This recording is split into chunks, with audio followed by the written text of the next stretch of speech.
Hey everybody, and welcome back to my channel. If you're new here, I'm Alicia. Welcome to the family. Today we're going to be talking about 8 books that really surprised me in 2020. As always, I will leave the timestamps down below in case you're interested in any particular book.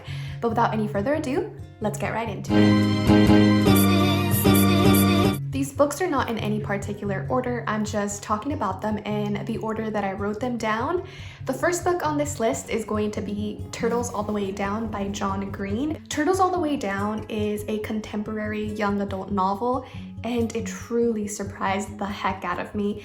I didn't think that I would love this book as much as I loved it. It's not like a great piece of literature per se, but it just really touched me in the best ways. If you don't know what this book is about, in it we follow our main character, Asa Holmes. She is a teenage girl who is trying to navigate the world with OCD and with an anxiety disorder. We do have this superficial plot in which she is reconnecting with an old childhood friend. That childhood friend's dad ends up going missing, and there's a $100,000 reward for any information. So Asa and her friend Daisy go on this hunt to find clues about his missing dad. They're essentially trying to get this reward. That is just the surface plot though, but this book is really just about Asa and about her struggles and learning how to live with the mental health disorders that she does have. It was a very touching book, and I think what made it more impactful for me is I do have someone that's very important in my life that struggles with anxiety, and this book really just gave me insight into the daily struggles that people who suffer from anxiety and from OCD really experience every day.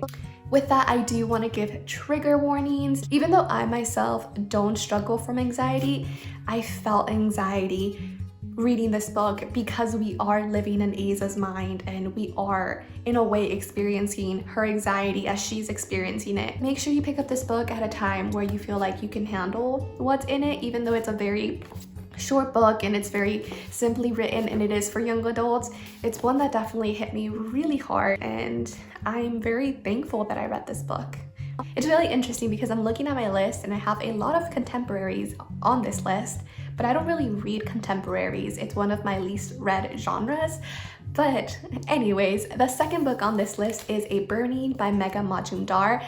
And whoa, okay, this book honestly blew me away.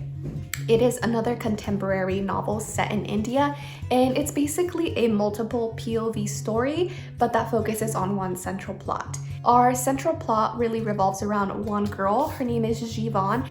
Jivan is a Muslim girl living in the slums of India. She is accused of a terrorism attack after she speaks up against her government on a Facebook post.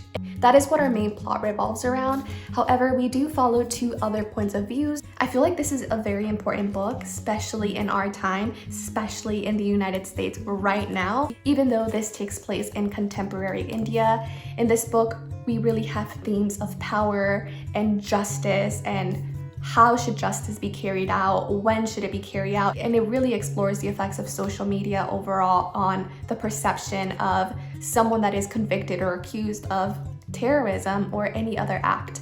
And y'all, this was her debut. It was beautifully written, and by the end of it, I was heartbroken. It was just a very spectacular and excellent read.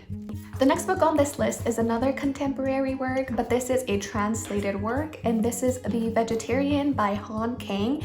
This was translated by Deborah Smith. In the story, we follow our main character, Yang Ye, who starts to have these really violent and bloody dreams. Because of it, she decides to become a vegetarian. That is really all I can give you about the plot without spoiling it. This is a very weird and heavy read. I would suggest looking up trigger warnings for this. It's not even just a weird book, it's also very shocking. Like, the entire time while I was reading it, I felt like I was on shrooms, basically. But why I thought this book was really surprising and why I really liked it is because we have this woman who is standing up for her own beliefs and going against her societal standards.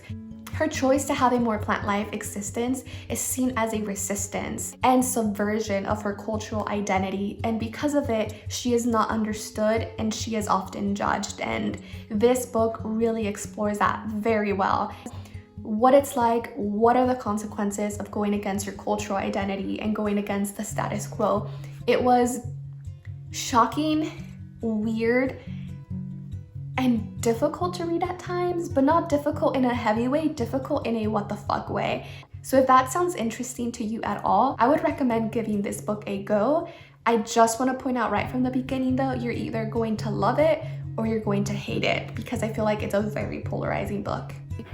The next book on this list is also from a genre that I barely read. I don't read many books from this genre, and it really surprised me because I ended up really enjoying it. It was a very cute, heartwarming, and light read for me, and that was Red, White, and Royal Blue by Casey McQueenston. This is an enemies to lovers romance that can get pretty steamy. Like in some of the passages in here I was like, whoo. But essentially this book takes place in an alternate reality where we have a woman president. I hope one day we get to that here and it's no longer considered an alternate reality.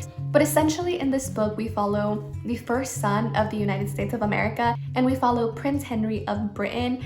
They are at odds with each other. They're not friends, they don't get along, and after a wedding, when there's this big scandal that happens and threatens the relationship between the United States and Britain, they are forced to spend time together and pretend to be best friends. After spending a lot of time together, they both start to realize that there might be something else going on between them. I just thought this was a really cute read. It was again really steamy and I enjoyed every second of it. The next book on this list is on here because after reading The Mortal Instruments, I thought I hated urban fantasy, but my fiance ended up getting this book for me for my birthday, so I said, hey, let me read it. Let's see if I like it. And I ended up really enjoying it. Because of this, I picked up another one of her series and it was on my best of 2020 books. And that book is A Trail of Lightning by Rebecca Roanhorse.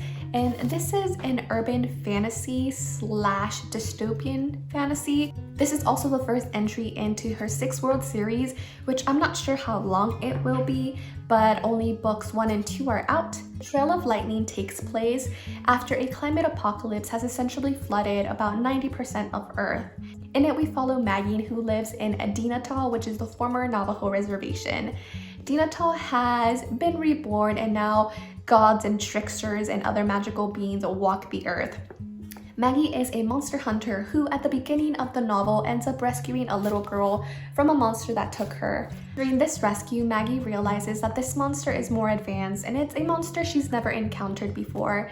This sends her on a quest with an unusual medicine man named Kai, and they go on a journey to find out who is creating these monsters and why are they doing it. I really enjoyed Maggie and Kai as characters, and it was just a really fun read.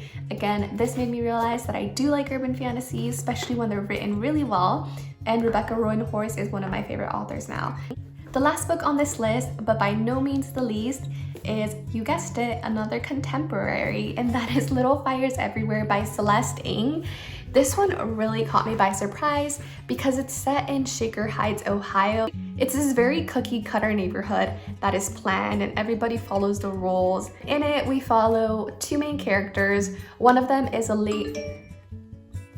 main characters is Elena Richardson. Elena grew up in Shaker Heights, Ohio, and she also lives in Shaker Heights, Ohio now as an adult trying to raise her children. We also follow another character named Mia Warren, who's this enigmatic artist. Mia is struggling to make a living as an artist. She has to support herself and her daughter Pearl. Mia and Pearl end up living in a house that is rented by Elena in Shaker Heights. The main plot of the story follows one of Elena's really old friends who just adopted a daughter. However, during the process, the baby's birth mother comes forward. She had been looking for her baby, and she was also struggling as a mother trying to meet ends meet.